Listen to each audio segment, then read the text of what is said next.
Hello, storybook friends. I hope you have your PJs on tonight, because I have another Christmas classic.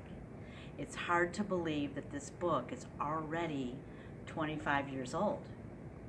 It's written and illustrated by Chris Van Allberg, and he won a Caldecott Award for the pictures.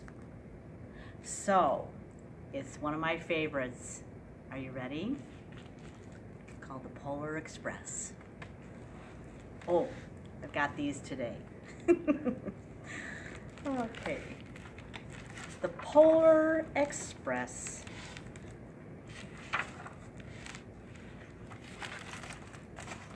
All about the pictures as well as the words.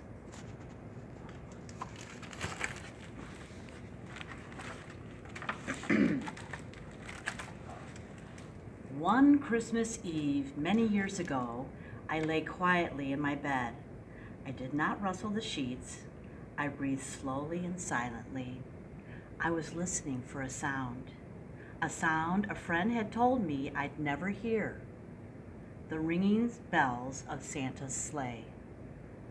There is no Santa, my friend had insisted, but I knew he was wrong.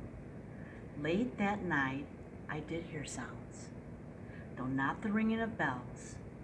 From outside came the sounds of hissing steam and squeaking metal. I looked through my window and saw a train standing perfectly still in front of my house.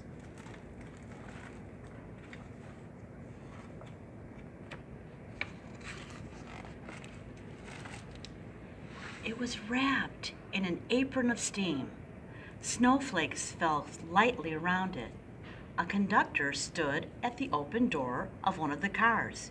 He took a large pocket watch from his vest, then looked up at my window.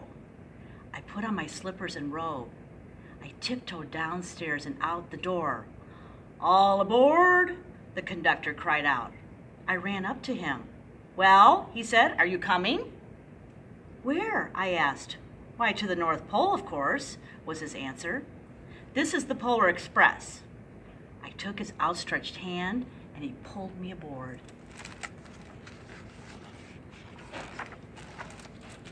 The train was filled with other children, all in their pajamas and nightgowns. We sang Christmas carols and ate candies, and with nougat centers as white as snow. We drank hot cocoa as thick and rich as melted chocolate bars. Outside, the lights of towns and villages flickered in the distance as the Polar Express raced northward. Soon, there were no more lights to be seen. We traveled through cold, dark forests, where lean wolves roamed and white-tailed rabbits hid from our train as it thundered through the quiet wilderness.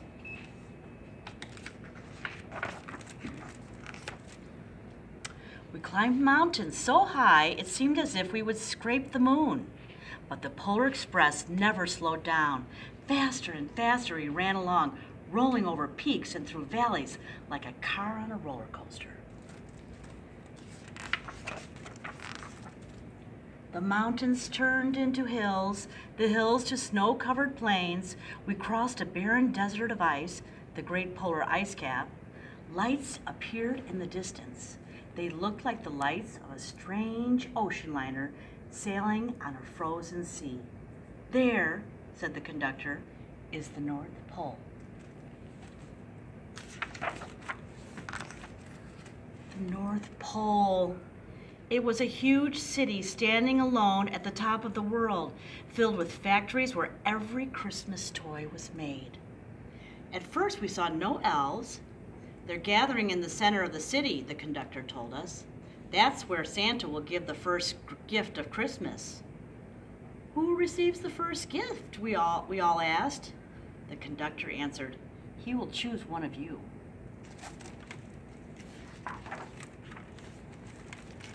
"Look!" shouted out the children. "The elves!" Outside, we saw hundreds of elves. As our train drew closer to the center of the North Pole, we slowed to a crawl. So crowded were the streets with Santa's helpers. When the Polar Express could go no farther, we stopped and the conductor let us outside.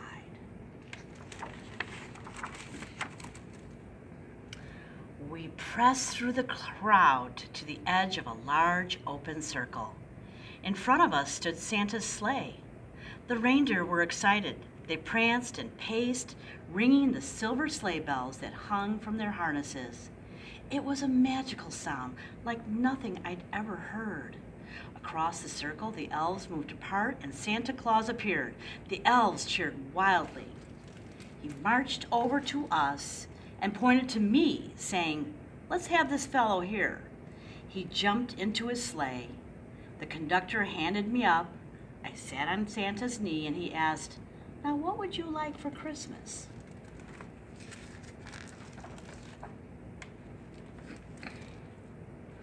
I knew that I could have any gift I could imagine, but the thing I wanted most for Christmas was not inside Santa's giant bag. What I wanted more than anything was one silver bell from Santa's sleigh. When I asked Santa, he smiled. Then he gave me a hug and told an elf to cut a bell from the reindeer's harness. The elf tossed it up to Santa. He stood holding the bell high above him and called out, "The first gift of Christmas."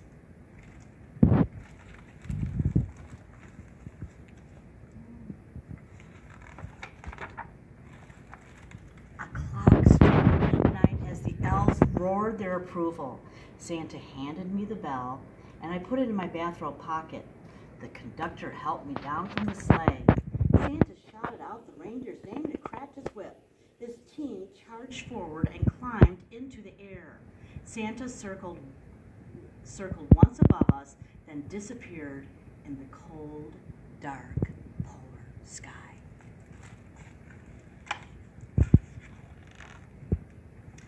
As soon as we were back inside the Polar Express, the other children asked to see the bell. I reached into my pocket, but the only thing I felt was a hole. I had lost the silver bell from Santa Claus' sleigh. "Let's hurry outside and look for it," one of the children said. But the train gave a sudden lurch and started moving. We were on our way home. It broke my heart to lose the bell. When the train reached my house, I sadly left the other children. I stood at my doorway and waved goodbye. The conductor said something from the moving train, but I couldn't hear him. "What?" I yelled out. He cupped his hands around his mouth. "Merry Christmas," he shouted. The Polar Express let out a loud blast from its whistle and sped away.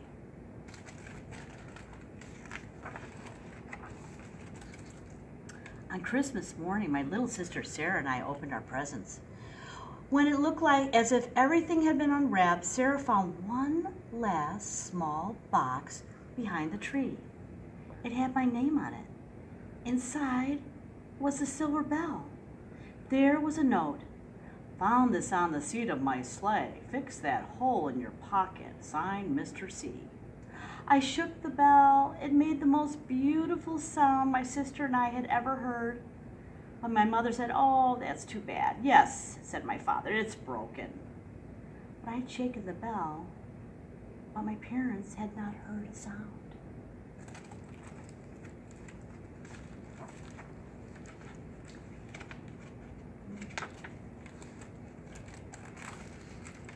At one time, most of my friends could hear the bell, but as the years passed, it fell silent for all of them.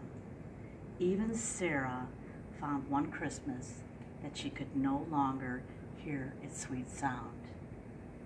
Though I've grown old, the bell still rings for me, as it does for all who truly believe. The end. Remember, if you believe, you will hear those bells.